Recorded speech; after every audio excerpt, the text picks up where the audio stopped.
If you want to delete an account in Picsart, here's a step-by-step guide on how to do it. So let's jump right into it. Click your avatar profile icon at the bottom right. Click the pencil at the top left right here. And then what you're going to do, you're going to see your username, name, email, and password. Scroll a little bit down, you're going to find delete account. Click delete account and explain your reason why that you want to delete your Picsart account.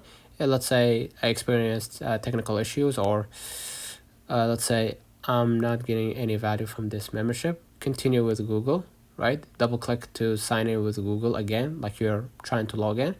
And basically after you click right here and double click to continue, you're gonna be able to delete your account immediately right here. Click delete to permanently remove your account. All your data, including your edits, collections, and likes will be deleted. So if you are confident, just go along and hit delete. So let me know in the comments if this video helped you. Don't forget to like and subscribe. Thank you for watching.